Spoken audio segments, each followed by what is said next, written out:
দেখুন কিভাবে আমি কোনো বটম পড়ে যায় আমরা মুসো করতে বাটার পর দেখুন কিভাবে ম্যাজিকের মতো একের পর এক পপকর্ন ফুটে সাদা তুলতুলে হয়ে যাচ্ছে। ডিম তো সবাই ভাজেন, কিন্তু এভাবে পারফেক্ট ডিম ভাজা ফুটতে ভালো হলো। কেউ কখনো গ্যারেজ থেকে শুরু করে বিশ্ব জয় করে, আবার কেউ রাজপ্রাসাদ থেকেও হারিয়ে যায়। মনে রাখবেন, কোনো কাজই ছোট নয়, ছোট হয় মানুষের মানসিকতায়। আপনি জুতো সেলাই করছেন নাকি বড় কোনো কোম্পানিতে চেয়ারে বসে, তা নিয়ে আপনার ভবিষ্যৎ ঠিক হয় না। আপনার ভবিষ্যৎ ঠিক করবে আপনার কঠোর পরিশ্রম আর জেদ। আপনি আজ কোথায় দাঁড়িয়ে আছেন তা নিয়ে কালকের ইতিহাস লেখা হবে না।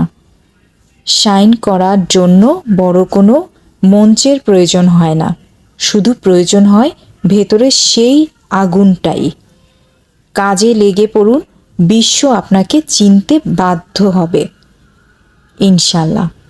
শুভ সকাল সবাইকে। আল্লাহ হাফেজ। হার মেনে নেবেন না, আবার শুরু করুন। জীবনে আঘাত আসা মানে আপনার গল্প শেষ হয়ে যাওয়া নয়, বরং এটা নতুন অধ্যায়ের সূচনা। পড়ে যাওয়ার কোনো পরাজয় নয়, কিন্তু পড়ে থেকে যাওয়াটা আসল হার। ধাক্কা যতই বড় হোক না কেন, আপনার ঘুরে দাঁড়ানোটাও তার চেয়েও যেন শক্তিশালী হয়।